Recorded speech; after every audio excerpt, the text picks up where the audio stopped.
जय हिंद दोस्तों, आप सभी का स्वागत है एग्जाम पूल में। दोस्तों, आज का जो हमारा वीडियो है MP TET 7 March first shift का क्वेश्चन लेके आए हैं। यदि आप हमारे चैनल पहली बार आए हैं तो आप हमारे चैनल सब्सक्राइब कर दीजिए, लाइक कर दीजिए, बेल आइकन को प्रेस कर दीजिए, जिससे कि जब हम वीडियो डालें तो सबसे पहले नोटिफिकेशन आपके पास पहुंच सके। तो ठीक दोस्तों, चलते हैं पेपर की तरफ। हम पहला प्रश्न, नवजात शिशु का भार होता है। तो नवजात शिशु का भार कितना होता है? 7 पाउंड होता है। दूसरा क्वेश्चन देखिए, भारत का प्रथम चालक रहित विमान का नाम क्या है? तो भारत का प्रथम चालक रहित विमान का नाम क्या है? लक्ष्य है। तीसरा क्वेश्चन देखिए, हकलाने। हकलाने का कारण है, तो हकलाने का जो कारण है वंशानुक्रम है और वातावरण दोनों है। और देखिए चौथा प्रश्न है, हिंदी को राजभाषा का दर्जा कब दिया गया? तो हिंदी को राजभाषा का दर्जा 14 सितंबर 1949 को दिया गया था। पांचवा क्वेश्चन देखिए, हेली पुच्छल तारा कितने दिन बाद दिखाई देता है? तो हेली पुच्छल तारा जो है 76 वर्ष बाद दिखाई देता है। और देखिए जो छठा प्रश्न है, विकास कभी न समाप्त होने वाली प्रक्रिया है। यह विचार किससे संबंधित है? तो यह विचार जो है निरंतरता का सिद्धांत से संबंधित है। सातवां क्वेश्चन देखिए, सीखने की प्रक्रिया में तीव्रता किस अवस्था की विशेषता है? तो किस अवस्था की विशेषता है? ये शैशवावस्था की विशेषता है। मतलब कि शैशवावस्था में बच्चे जो होते हैं बहुत तेज सीखते हैं। आठवां प्रश्न देखिए, कार्बन मोनोऑक्साइड गैस का सर्वाधिक उत्पादन कहाँ से होता है? तो परिवहन से होता है। जो मोटर गाड़ियाँ चलती हैं उससे सबसे अधिक होता है। और देखिए जो 9वां प्रश्न है, प्रथम भारतीय महिला अंतरिक्ष यात्री कौन थी? प्रथम भारतीय महिला अंतरिक्ष यात्री कल्पना चावला थी। 10वां क्वेश्चन देखिए, समावेशी शिक्षा अधिनियम कब पारित हुआ? समावेशी शिक्षा अधिनियम जो है 1995 में पारित हुआ था। और देखिए एकल परिवार संबंधित है, तो एकल परिवार जो है किससे संबंधित है? एकल परिवार में पति पत्नी और बच्चे होते हैं। 12वां प्रश्न देखिए, यहाँ पे तुरंग, ठीक है। तो तुरंग किसका पर्यायवाची है? तो घोड़ा का पर्यायवाची है। और देखिए 13वां प्रश्न है, एनसीईआरटी की स्थापना कब हुई थी? तो एनसीईआरटी की स्थापना 1961 में हुई थी। 14 क्वेश्चन देखिए, भाषा के मुख्य रूप होते हैं। तो भाषा के मुख्य 2 रूप होते हैं। कौन कौन सा है? एक लिखित है और मौखिक है। यही 2 मुख्य रूप हैं। और प्रतिदिन में कौन सा समास है? तो प्रतिदिन में जो है अव्ययी भाव समास है। 16वां प्रश्न, सुपरसोनिक जेट विमानों से निकलने वाली कौन सी गैस ओजोन परत को पतली कर देती है? कौन सी गैस है? Nitrogen oxide gas. Nitrogen oxide gas जो है ओजोन परत को पतली कर देती है। कहाँ से निकलती है? सुपरसोनिक जेट विमानों से निकलती है। अगला क्वेश्चन, किस वैज्ञानिक का कहना है कि बच्चे अपने समवयस्कों या वयस्कों के साथ अंतः क्रिया करके सीखते हैं? तो वाइगोस्की का कहना है। देखिए जहाँ अंतः क्रिया की बात आए तो वाइगोस्की आप समझ जाइएगा, तुमको टिक मार दीजिएगा। और क्रिया प्रसूत अनुबंधन का सिद्धांत किसने दिया है?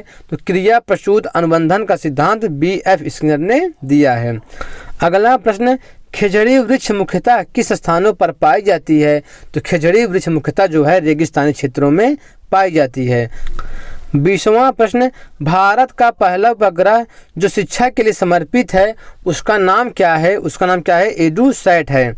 अगला क्वेश्चन देखिए, विस्तार का विलोम शब्द है। विस्तार का विलोम शब्द क्या है? संक्षेप है। अगला क्वेश्चन, नेपाली भाषा की लिपि है। तो नेपाली भाषा की लिपि क्या है? देवनागरी लिपि है। और देखिए हिंदी भाषा की लिपि क्या है? देवनागरी है। संस्कृत का भी देवनागरी है, मराठी का भी देवनागरी है और नेपाली का भी देवनागरी लिपि है। अगला क्वेश्चन देखिए जो 13वां प्रश्न है, भारत सरकार द्वारा अंतरिक्ष आयोग की स्थापना कब की गई थी? भारत सरकार द्वारा अंतरिक्ष आयोग की स्थापना 1972 में की गई थी। अगला प्रश्न है, लिखने संबंधी विकार, यहाँ पे विकार है, लिखने संबंधी विकार को क्या कहते हैं? तो लिखने संबंधी विकार को डिस्ग्राफिया कहते हैं, ठीक है। और देखिए जो 25वां क्वेश्चन है, अपराध प्रवृत्ति का विकास किस अवस्था की विशेषता है? तो अपराध प्रवृत्ति का जो विकास है किस अवस्था की विशेषता है? किशोरा अवस्था की विशेषता है। 26वां क्वेश्चन देखिए, प्रथम भारतीय उपग्रह का क्या नाम है? प्रथम भारतीय उपग्रह का नाम क्या है? आर्यभट्ट है। और सरहुल किस राज्य का प्रमुख त्यौहार है? सरहुल जो है झारखंड राज्य का प्रमुख त्यौहार है। 28वां प्रश्न देखिए, बुद्धि परीक्षण के लिए पहला परीक्षण कौन सा था? तो बुद्धि परीक्षण के लिए पहला परीक्षण बिने साइमन परीक्षण था। और 29वां प्रश्न देखिए, सफ़ेद का तत्सम शब्द है, सफ़ेद का तत्सम शब्द है क्या है? श्वेत है। सफ़ेद का तत्सम शब्द क्या है? श्वेत है। और देखिए जो 30वां प्रश्न है, मैकडूगल है, मैकडूगल, मैकडूगल के अनुसार मूल संवेग होती है, तो मैकडूगल के अनुसार मूल संवेग 14 होती है और मूल प्रवृत्ति भी 14 होती है। और देखिए जो 31वां प्रश्न है, अमित पढ़ते समय कठिनाई का अनुभव करता है, वह किससे ग्रसित है? वह किससे ग्रसित है? डिस्क्लेसिया से ग्रसित है। और देखिए 32वां प्रश्न, इसरो का फुल फॉर्म क्या है? तो इसरो का जो फुल फॉर्म है इंडियन स्पेस रिसर्च ऑर्गेनाइजेशन है। इसकी स्थापना 1969 ईस्वी में की गई थी। अगला क्वेश्चन देखिए जो 33वां प्रश्न है, अनुकरण द्वारा सीखने की प्रवृत्ति किस अवस्था में पाई जाती है? तो अनुकरण द्वारा सीखने की प्रवृत्ति जो है शैशवावस्था में पाई जाती है। और 34वां प्रश्न देखिए, लिंग संलग्न रोग है, तो लिंग संलग्न रोग कौन सा है? वर्णांता है और एक हीमोफीलिया है। तो वर्णांता और हीमोफीलिया जो है लिंग संलग्न रोग है। और 35वां प्रश्न देखिए, मछली के समान आँखों वाली वाक्यांश के लिए शब्द है। मछली के लिए समान आँखों वाली वाक्यांश शब्द क्या है? मीनाक्षी है। और 36वां क्वेश्चन देखिए, नैतिक विकास का सिद्धांत के प्रवर्तक कौन है? तो नैतिक विकास के सिद्धांत के प्रवर्तक लॉरेंस कोहलबर्ग हैं। और 37वां प्रश्न देखिए, भाषा स्वयं में, तो भाषा स्वयं में एक नियमबद्ध व्यवस्था है। 43वां प्रश्न है, बच्चे की सामान्य बुद्धि लब्धि कितनी होती है? तो बच्चे की सामान्य बुद्धि जो लब्धि होती है वो 90 से 110 के बीच होती है।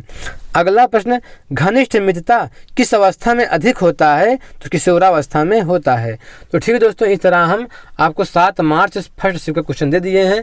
यदि आप हमारे चैनल पहली बार आए हैं तो आप हमारे चैनल सब्सक्राइब कर दीजिए, लाइक कर दीजिए, बेल आइकन को प्रेस कर दीजिए, जिससे कि जब हम वीडियो डालें तो सबसे पहले नोटिफिकेशन आपके पास पहुँच